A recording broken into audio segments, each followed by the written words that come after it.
Hello दोस्तों। जैसे कि प्रॉमिस किया था आपको वेरी रेगुलरली हम क्लिनिकल केसेस डिस्कस करने वाले हैं अपने चैनल पे, क्योंकि फर्स्ट प्रॉफ लेवल पे इसके ऊपर क्वेश्चंस आ ही रहे कंपलसरीली, और आगे चल के नीट पीजी में भी इसको जरूरत पड़ती है इसी केसेस की। तो देखते हैं कि आज कौन सी केस है और इसे ऐसे केसेस को हम कैसे अप्रोच कर सकते हैं। लेकिन बिफोर दैट, अगर आपने अब तक चैनल को सब्सक्राइब नहीं किया है तो जरूर करो। रेगुलरली आपको अपडेट्स मिलेंगे, एमसीक्यूज आते हैं चैनल पे, उसके अलावा हम वीडियोस रेगुलरली पोस्ट करते हैं। सो ए chronic smoker visited the hospital OPD with the complaints of high grade fever। अब यहां पे कुछ हिंट मिल रही है कि chronic smoker तो कुछ ऐसा डिसीज हो सकता है जो सीओपीडी टाइप का डिसीज हो सकता है। क्रॉनिक स्मोकिंग में क्रॉनिक ब्रोंकाइटिस वगैरह ये सारी चीजें होती है। और देखो सिम्टम्स क्या है, complains of high grade fever, cough with sputum. Sputum आपको पता है, प्रोडक्टिव कफ, तो खांसने पर जो आता है उसको स्पूटम कहते हैं या एक्सपेक्टोरेशन कहते हैं, या सिंपल लैंग्वेज में कहूं तो फ्लेम भी कहते हैं उसको। एंड ब्रेथलेसनेस, तो ये ब्रोंकाइटिस की तरफ ही जा रहा है। लेकिन देखते हैं कि क्या एक्चुअली में पूछा गया है। He was administered A parenteral antibiotic.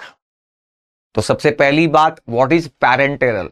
देखो, एक तो रूट होता है ओरल रूट किसी भी ड्रग को देने का, and anything other than oral is called as parenteral. यानी इंजेक्टेबल जो रूट है, इंजेक्शन का जो रूट है, उसको पैरेंटेरल एडमिनिस्ट्रेशन कहते हैं। सो क्योंकि ओरल मतलब जो एंटेरिक, मतलब जो इंटेस्टाइन में जाएगा वो, तो anything other than oral would be parenteral. मतलब मैं एक सिंपल शब्दों में बता रहा हूं, पैरेंटेरल एंटीबायोटिक दिया और आगे लिखा है कि without performing the sensitivity test. Now that's interesting. देखो, एक बात है, आप लर्न करोगे आगे चल के कि एंटीबायोटिक्स जो है या उनके अलावा भी कुछ ऐसे ड्रग्स होते हैं जिनको देने के पहले सेंसिटिविटी टेस्टिंग की जाती है कि अगर पर्सन एलर्जिक हो उसके लिए या हाइपर सेंसिटिव हो तो वो रिएक्शन हो जाएगी। खास करके एंटीबायोटिक्स, और वो भी इंजेक्टेबल एंटीबायोटिक्स। ओरल एंटीबायोटिक्स में नहीं होती जनरली, लेकिन इंजेक्टेबल एंटीबायोटिक्स में होने के चांसेस होते हैं ये एलर्जी या हाइपर सेंसिटिविटी। तो वो ढूंढना पड़ता है पेशेंट में है क्या एलर्जी, और उसके लिए एंटीबायोटिक सेंसिटिविटी टेस्ट की जाती है, यानी इंट्राडर्मल टेस्ट की जाती है। एक छोटा सा डोज देके, बहुत डाइल्यूटेड डोज देके वेट करके देखा जाता है कि क्या एलर्जिक रिएक्शन आ रही है। तो वो इस केस में की नहीं और उसको एंटीबायोटिक दे दिया गया, और immediately within a few minutes the patient started feeling giddiness with profuse sweating. His BP fell to 80/50। देखो, हाँ, प्रोफ्यूज स्वेटिंग हुआ है, ब्लड प्रेशर ड्रॉप हुआ अचानक 80/50, बहुत ही कम हुआ, और पल्स रेट भी 120 बीट्स पर मिनट, यानी पल्स रेट भी बहुत ज्यादा बढ़ गया। तो अब पूछा क्या गया है, देखो, केस तो रेस्पिरेटरी सिस्टम से रिलेटेड थी, लेकिन क्वेश्चन पूछे गए हैं कि उसको इंजेक्टेबल एंटीबायोटिक देने के बाद ये जो कुछ हुआ अचानक, उसकी क्या वजह है, इसके ऊपर क्वेश्चंस पूछे गए हैं। तो इस तरीके से आप ट्रिक हो सकते हो कि अरे क्रॉनिक ब्रोंकाइटिस है, और आप लिखना शुरू कर दोगे। ठीक से देखो कि क्या, किस चीज के ऊपर क्वेश्चन पूछा गया है। नाउ इन दिस केस क्या पूछा है, देखो, what could be the reason for this condition, यानी इंजेक्शन देने के बाद जो हुआ है उसका क्या रीजन है। क्या आपको अब तक अंदाजा आ गया है? आ ही गया होगा। ये तो this is anaphylactic shock. The patient is going into anaphylactic shock, severe systemic allergic reaction. फिर से सुनो, सीवियर सिस्टेमिक यानी लोकल नहीं, systemic, involving whole body, allergic reaction. तो ये कंडीशन में पेशेंट गया है after giving that antibiotic injection. How is the condition classified? तो हमको पता है, शायद क्लासिफिकेशन ऑफ शॉक पूछा जा रहा है। And explain in brief the response by his physiological systems in next 30 minutes to 1 hour। ये आपको पता ही है, फर्स्ट स्टेज ऑफ शॉक में पेशेंट गया है और उस स्टेज में क्या होता है, it's called as compensated stage. तो body's own mechanism start working, short term BP regulating mechanisms, वो आपको डिस्क्राइब करने होंगे एंड आउटलाइन द मैनेजमेंट। तो क्विकली इसके आंसर्स देख लेते हैं। The condition is anaphylactic shock. इसके ऊपर मतलब आपको ये क्वेश्चन 1 या 2 मार्क के लिए होगा कि भाई क्या हुआ होगा इस पेशेंट में। सीवियर एलर्जिक रिएक्शन हो गई है, एंटीबायोटिक इंजेक्शन देने के बाद severe systemic allergic reaction, there is release of, मतलब होता क्या है कि एंटीजन है वो ड्रग में, तो एंटीजन एंटीबॉडी रिएक्शन हो गई और उस वजह से कुछ केमिकल मेडिएटर्स रिलीज हो गए, जैसे कि हिस्टामिन मोस्ट कॉमनली। उसके अलावा कुछ और भी केमिकल्स होते हैं, SRSA जस्ट एक एग्जांपल के तौर पर दिया है, slow reacting substance of anaphylaxis, ये भी एक मेडिएटर है। अच्छा, और आपको ये पता होगा कि ये सब वेजोडाइलेटर्स है, तो इनके रिलीज होने से वाइड स्प्रेड वेजोडाइलेशन हुआ और ब्लड प्रेशर ड्रॉप हो गया and the patient is going into the stage of shock. तो ये पहले क्वेश्चन का आंसर था। एंड देन बाकी क्वेश्चंस भी एक बार आपको समझ में आ गया ना, तो उसके बाद आंसर देना बहुत इजी हो जाता है। जैसे कि फिर क्वेश्चन था how do you classify this condition, this condition मतलब शॉक, तो बस सर्कुलेटरी शॉक का आपको क्लासिफिकेशन लिखना था।